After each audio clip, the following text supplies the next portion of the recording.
Hey folks, my name is Mo Amir and this is Van Color, British Columbia's bona fide culture and politics TV talk show. We have a stacked show tonight all about X, the social media platform formerly known as Twitter, where outrage is the algorithm. Now, you might be asking, what does Elon Musk's chaotic vanity project have to do with British Columbia?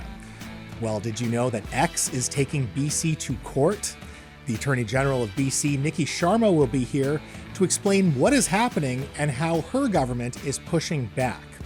Plus, while the Government of Canada has said that it is not considering a ban on X, advocates for women and children say that Ottawa needs to do something about the sexual deepfake and AI-generated abuse linked to the platform's chatbot, Grok.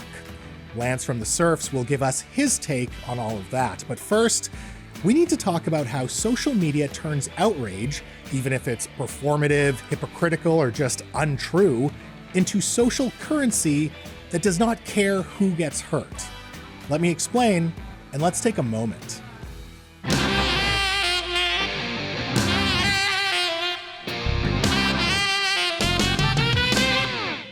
Social media is now our town square for public hangings and witch burnings.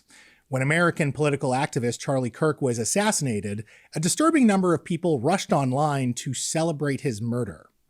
Whatever you thought of Charlie's views, if you believe ideas you don't like justify violence and you cheer on that violence, you're a bad person.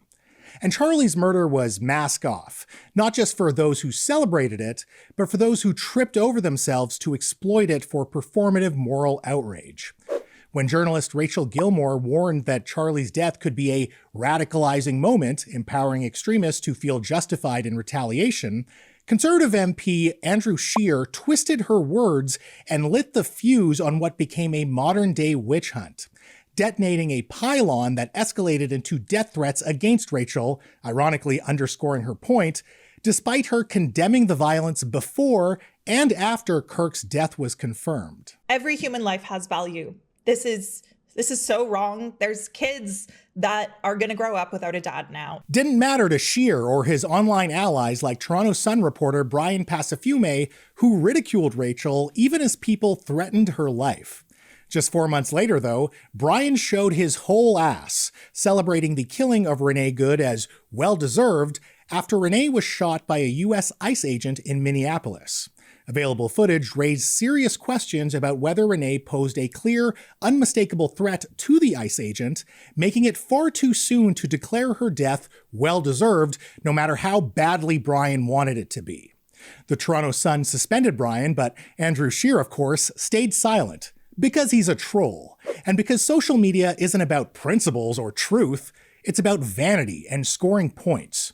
And while it exposes the worst among us, it also brings out the worst in all of us, turning us into the same crowds who cheered public hangings and witch burnings, driven by those who don't care who gets hurt as long as they themselves are winning.